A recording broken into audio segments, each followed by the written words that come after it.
नमो रत्नत्रयाय सराजैम राजेन्द्रमान Vajracharya Vajrayana health tips लिएर तपाईहरु समक्ष उपस्थित भइसकेको छु।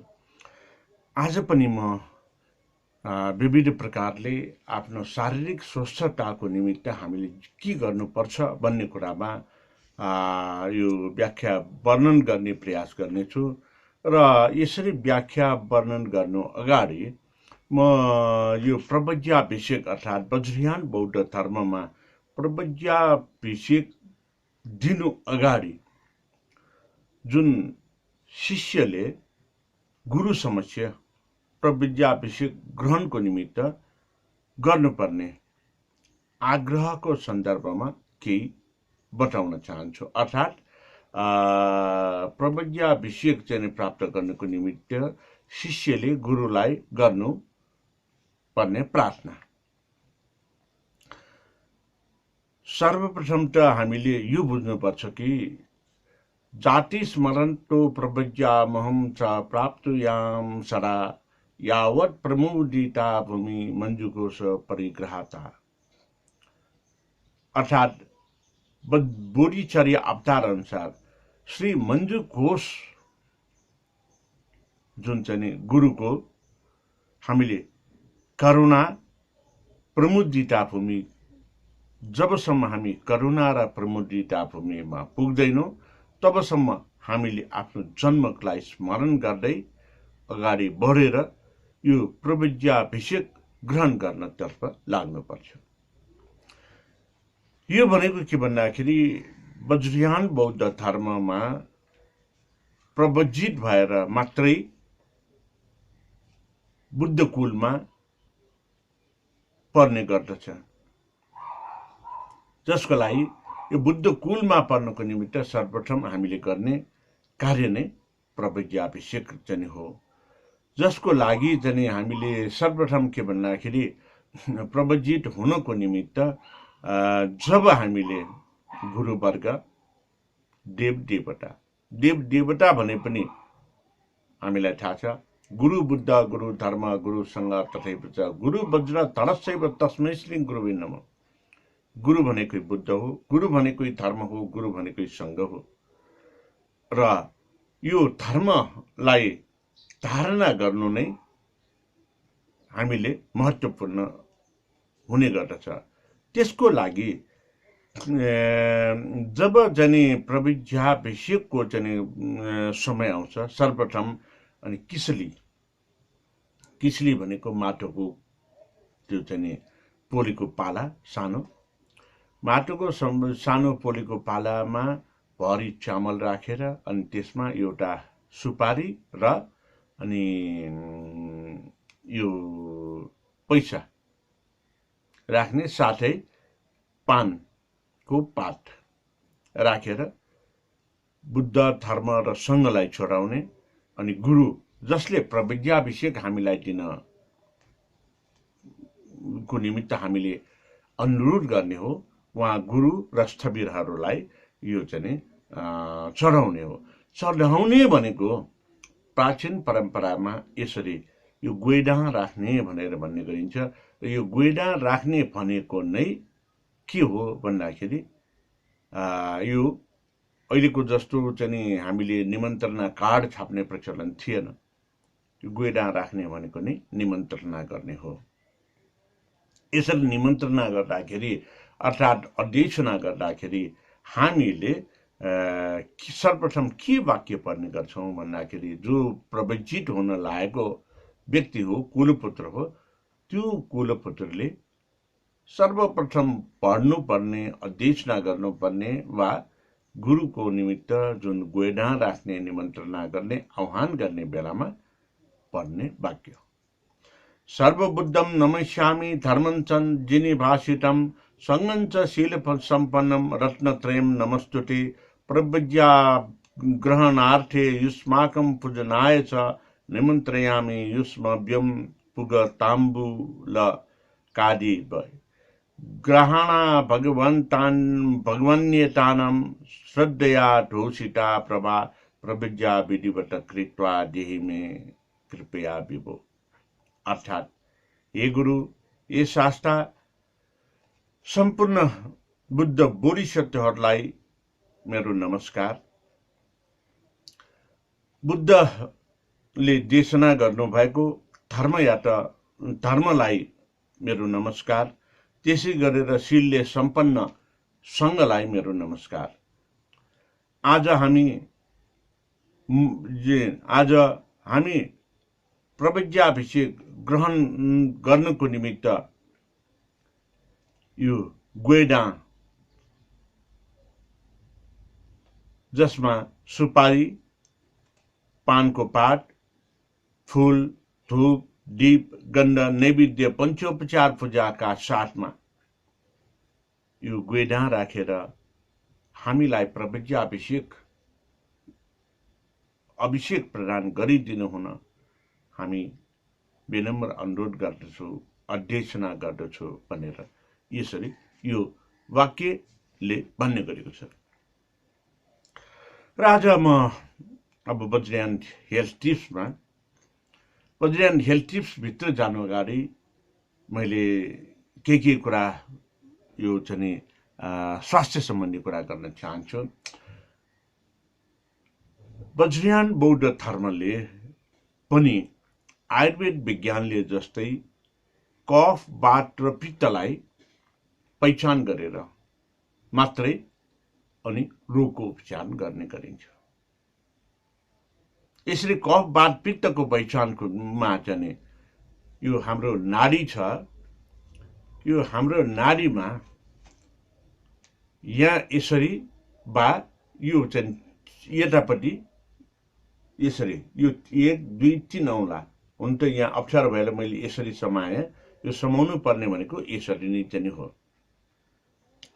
विशेष गरेर वज्रयान थेरापीको प्रयोग गर्दाखेरि यता भन्दा पनि यतापट्टि यहाँ चाल पाएन भने मात्रै यतापट्टि चाहिँ परीक्षण गर्ने गर्दछ।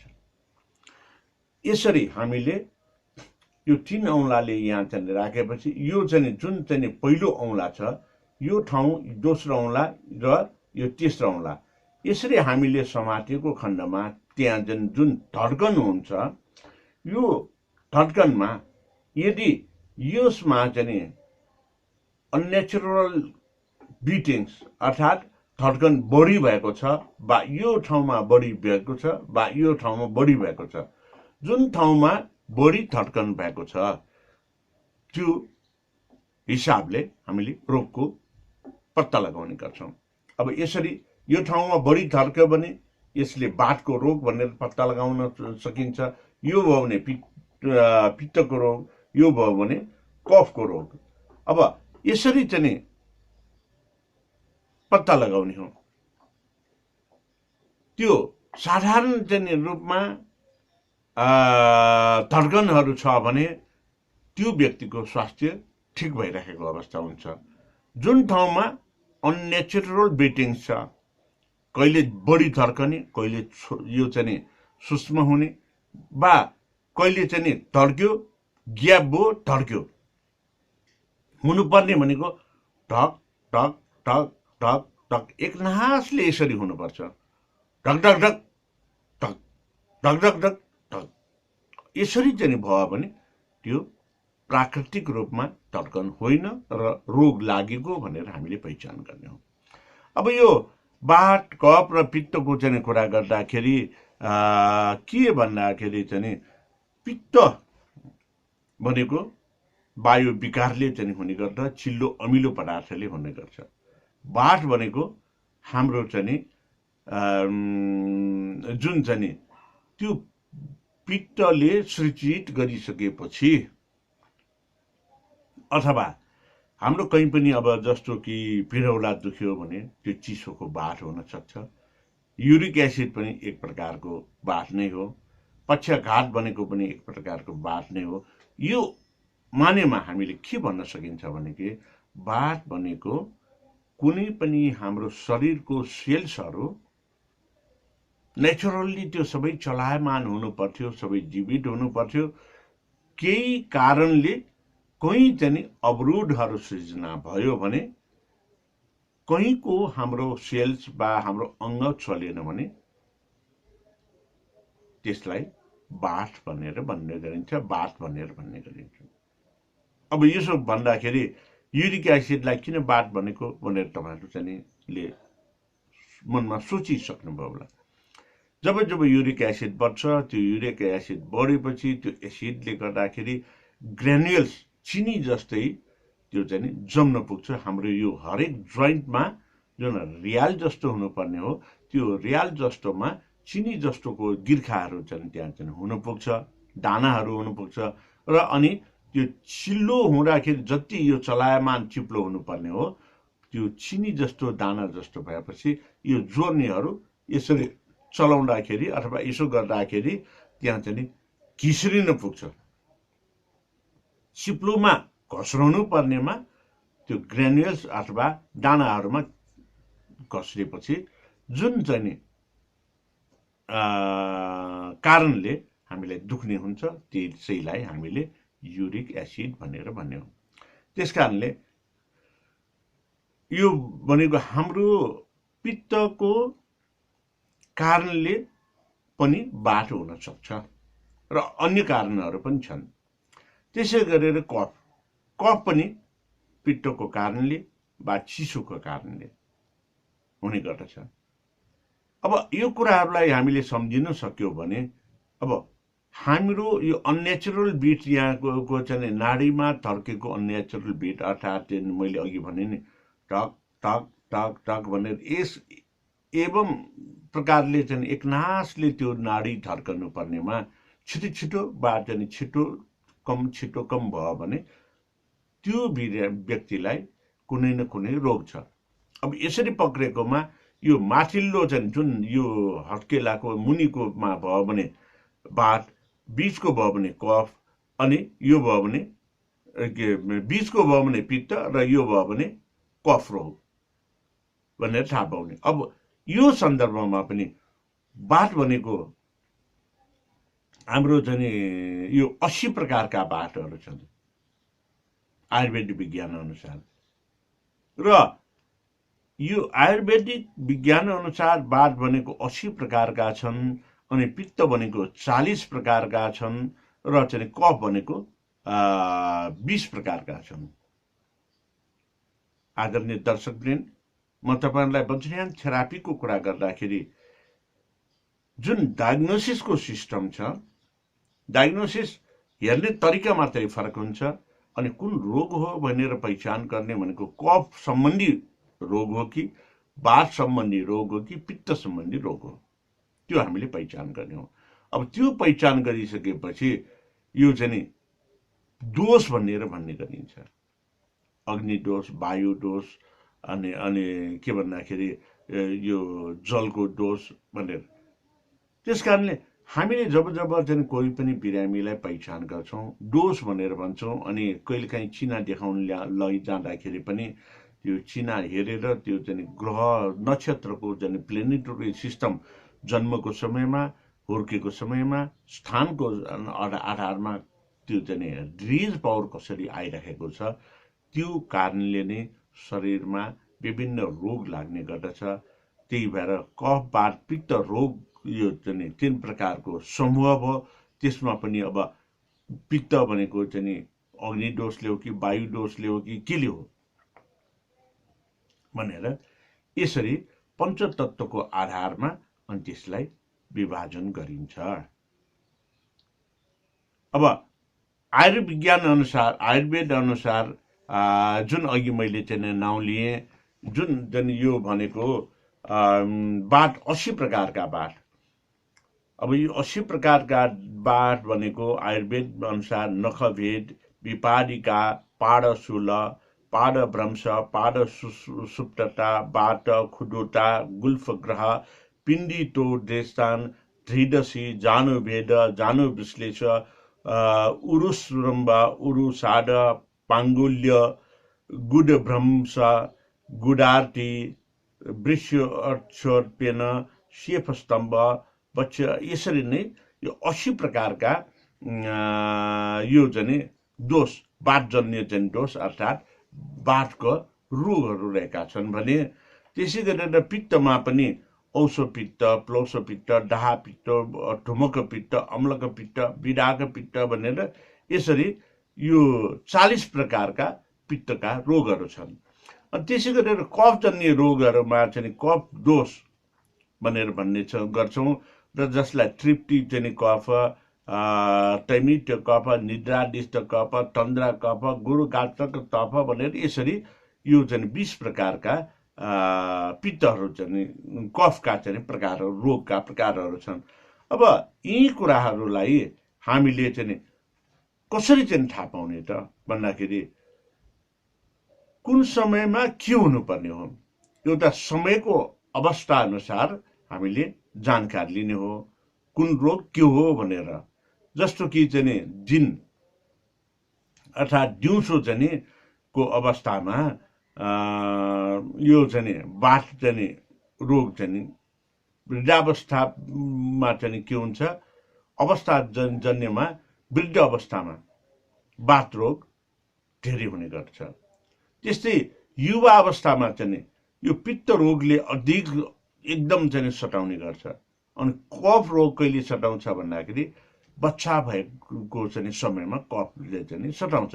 यो कसरी किन हुन्छ भन्दाखेरि अब बच्चा बेलामा चिसो बढी लाग्न सक्छ, किन भन्दा भर्खर जन्मेका वा त्यो चाहिँ 4-5 वर्षको उमेरसम्म पनि हामी जन्मेकोबाट चाहिँ जुन न्यानोपनमा आमाको गर्भभित्र हामी रहने गर्छौँ, यो खुल्ला वातावरणमा आएपछि अनि त्यहाँ चाहिँ यो चिसोपनले चाहिँ शरीरमा असर गर्ने हुँदाखेरि बच्चाको अवस्थामा कफको रोग बढी हुन्छ भने युवा अवस्थामा पित्तको रोग हुन्छ। युवा अवस्थामा किन पित्तको रोग हुन्छ त भन्दाखेरि यो युवा अवस्थामा चाहिँ ढुङ्गाई खाए पनि पच्छ भनेर भन्ने एउटा कथन त छ।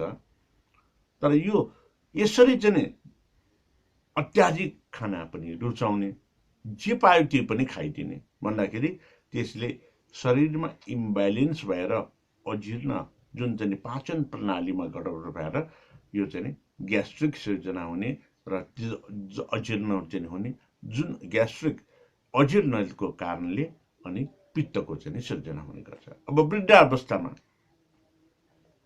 किन चाहिँ बाथ जाने रोग बढी हुन्छ त भन्दाखेरि वृद्ध अवस्थामा शारीरिक सक्षमता अलिक कम भइसकेको हुन्छ। त्यो अवस्थामा उसले त्यो वृद्ध व्यक्तिले एक्सर्साइज गर्न पाउँदैन। एक्सर्साइज गर्न नपाउने हुँदाखेरि अनि जुन हाम्रो शरीरको अङ्गहरू त्यो चाहिँ चलायमान हुनुपर्छ, जस्तो कि यो लुगा छिउने मेसिन नचलाइकन राख्यो भने खिया पर्छ भने जस्तै हाम्रो शरीर पनि जति त्यो चाहिँ चलायमान हुनुपर्ने हो त्यो नचलेपछि त्यो खिया परे जस्तै परेर अनि त्यहाँ चाहिँ चल्नुपर्ने हुनुपर्ने नभएपछि यो चाहिँ वृद्धहरूलाई बढी मात्रामा बाथको रोग लाग्ने हो। अनि यो बाथको रोग कहिले लाग्छ भन्दाखेरि बाथको रोगले सताउने भनेको यो सन्ध्याकालमा, जब चाहिँ सूर्य अस्ताउन चाहिँ खोज्छ त्यो बेलामा बाथको रोगीहरूलाई बढी सताउन थाल्छ भने।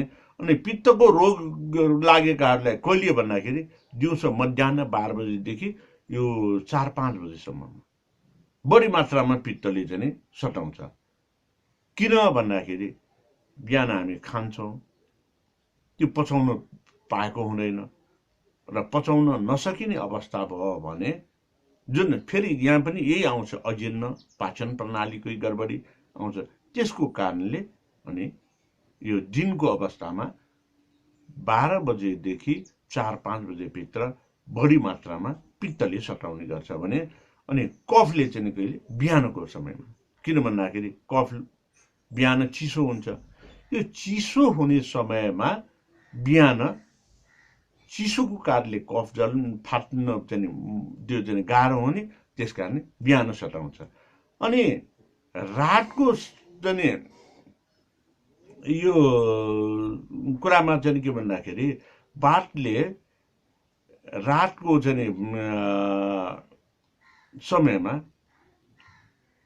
बिहान जस्तै त्यो चाहिँ दुख्न थाल्छ।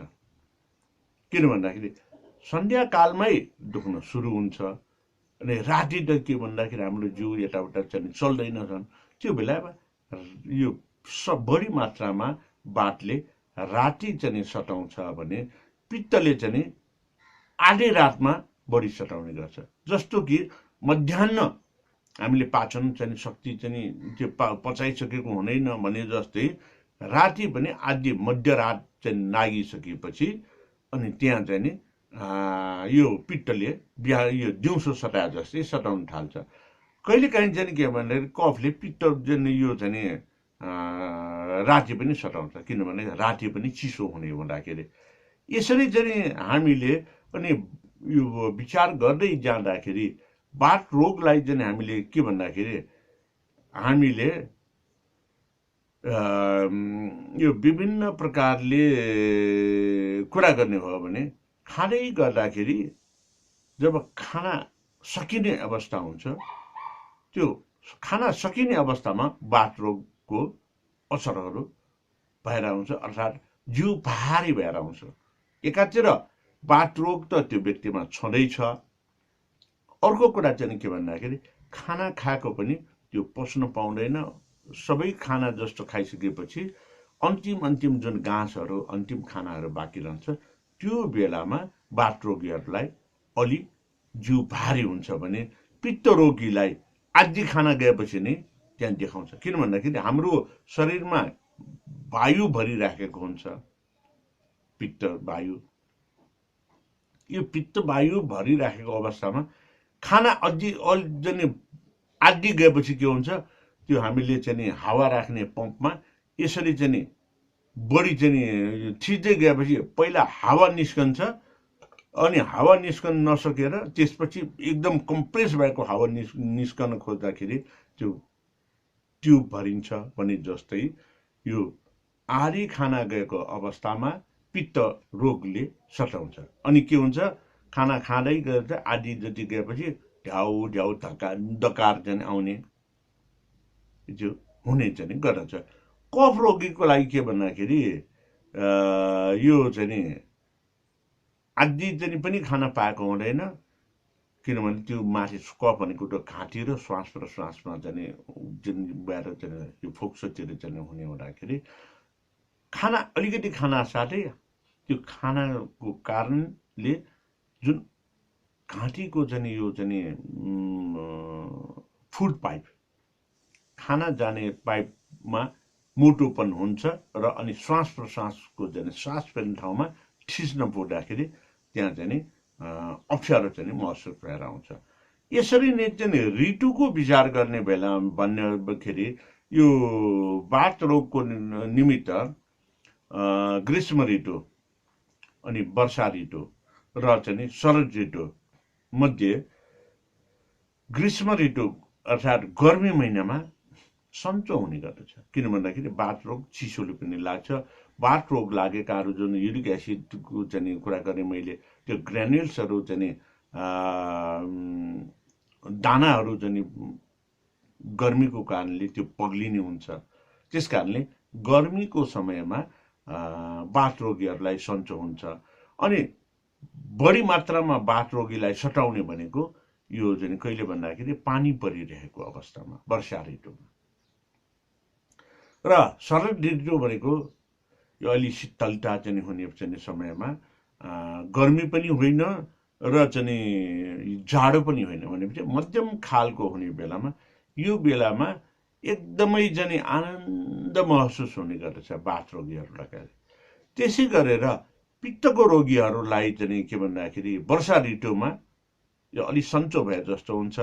अनि चाहिँ शरद ऋतु मा चाहिँ यसले चाहिँ बढी मात्रामा सताउने गर्छ र हेमन्त ऋतुमा आनन्दित हुने गर्छ। त्यसै गरेर यो कफका रोगीहरूलाई हेमन्त ऋतुमा अलि सन्चो भए जस्तो हुन्छ अनि वसन्त ऋतुमा एकदम पेल्ने गर्छ र चाहिँ ग्रीष्म ऋतु गर्मी महिनामा अलि शान्त हुने गर्छ। आदरणीय दर्शकवृन्द, हामीले यी कुराहरूलाई विचार गर्न सक्यौँ भने हाम्रो शरीरमा कुनै पनि रोग चाहिँ बाट हामी बच्न सक्छौँ। आज म बज्रियान हेल्थ टिप्समा यो कफ बात पित्तको सामान्य जानकारी दिएँ। बात भनेको हाम्रो चलायमान शरीर नचलेको अवस्थामा वा चाहिँ हामी एक्सर्साइज नपुगेको बेलामा हुने गर्छ भने पित्त भनेको चिल्लो पिरो अमिलोले चाहिँ हुने गर्दछ। अनि चाहिँ कफ भनेको चिसो र चिल्लो, चिसो धुवा धुलोले हामीलाई कफ हुने गर्दछ। त्यसकारण यी कुराहरूलाई बचाउन सकेको खण्डमा हामीले आफू निरोगी हुन सक्छ। अनि सम्पूर्ण रोगहरूको जड नै कफ पित्त बाट चाहिँ हो। जस्तो कि कफ खाँची र फोक्सोमा जम्ने, त्यो भएपछि श्वास प्रश्वास गर्न गाह्रो हुन्छ। श्वास प्रश्वासमा चाहिँ समस्या भएपछि अक्सिजन लिनु गाह्रो हुन्छ। अक्सिजन लिन गाह्रो भएपछि हाम्रो जुन चाहिँ भित्रको दूषित भइसकेको रगत त्यो सफा गर्नको निमित्त त्यहाँ चाहिँ असामान्य परिस्थिति पैदा हुन्छ, अन्य रोगहरू लाग्न थाल्छ। त्यसै गरेर बाटको रोग, बाट भनेको चलायमान नभएपछि हुने। चलायमान नभएपछि के हुन्छ त भन्दाखेरि हाम्रो शरीर कुँजिएको हुन्छ। अनि शरीर कुँजिएपछि हाम्रो चाहिँ जुन चाहिँ रक्त सञ्चार प्रणालीमा त्यो राम्रोसँग चाहिँ हुनुपर्ने हो, त्यसले ठाउँ ठाउँमा अवरोधहरू सिर्जना गरिदिन्छ र अवरोधहरू सिर्जना गरेपछि हाम्रो कहीँ कतै अङ्गहरू नचल्ने, दुख्ने चाहिँ भइदिन्छ। त्यस कारणले हामीले विचार गर्नुपर्ने भनेको सर्वप्रथम त के भन्दाखेरि कफ र बाटलाई भन्दा पनि पित्तलाई विचार गर्नुपर्छ। चिल्लो पिरो अमिलो, यसको कारणले ठाउँ ठाउँमा अवरोधहरू सिर्जना हुन्छ। यो अवरोधहरू सिर्जना हुन नदिने हो भने हाम्रो शरीरमा शारीरिक रूपमा स्वस्थ हुने गर्दछ। जब हामी शारीरिक रूपमा स्वस्थ हुन्छौँ तब चाहिँ यो मानसिक रूपमा पनि स्वस्थ हुन्छौँ। अहिलेको यो कोभिड-19 कोरोना भाइरसको महामारीको समयमा सबैभन्दा महत्त्वपूर्ण भनेको यही चिल्लो पदार्थबाट हामी बच्न सक्नु पर्दछ। चिल्लो पदार्थबाट बच्न सक्यो भने हामीलाई धेरै मात्रामा अरू रोगहरूबाट बच्न सक्छौँ। त्यसको लागि हामीले एक्सर्साइज पनि अत्यावश्यक हुने गर्दछ र जसको लागि मैले चाहिँ धेरै कुराहरू चाहिँ बताइसकेको अवस्थामा आजको यो 56औं श्रृङ्खलासम्म आइपुग्दाखेरि यसरी चाहिँ हात मोल्दै गर्दाखेरि वा यसरी चाहिँ गर्दाखेरि नै हाम्रो अनि शारीरिक रूपमा यसरी मात्रै गरेको सन्दर्भमा पनि धेरै हाम्रो चाहिँ शरीरमा एक्सर्साइज हुन पुग्छ। त्यसको कारणले बाट हुन पाउँदैन। अब यसरी चलायमान भएपछि हामीले खाएको पच्ने हुन्छ, पाचन प्रणाली हुन्छ, पित्त पनि हुन पाउँदैन। र जब हामीले खाएका कुराहरू अजीर्ण हुँदैन अनि यो पच्छ, हाम्रो पोषण जे खाएको पोषणहरू हाम्रो शरीरमा गइसकेपछि त्यो पोषणले चाहिने तत्त्वहरू सबै सृजना भएपछि हामीमा के भन्दाखेरि रोगसँग लड्ने क्षमता, रोग प्रतिरोधात्मक क्षमता पनि वृद्धि हुने हुँदाखेरि हामी निरोगी भएर बस्न सक्छौँ भन्दै आजको वज्रयान हेल्थ टिप्सलाई अन्त गर्न चाहन्छु। भवतु सर्वमङ्गलम्।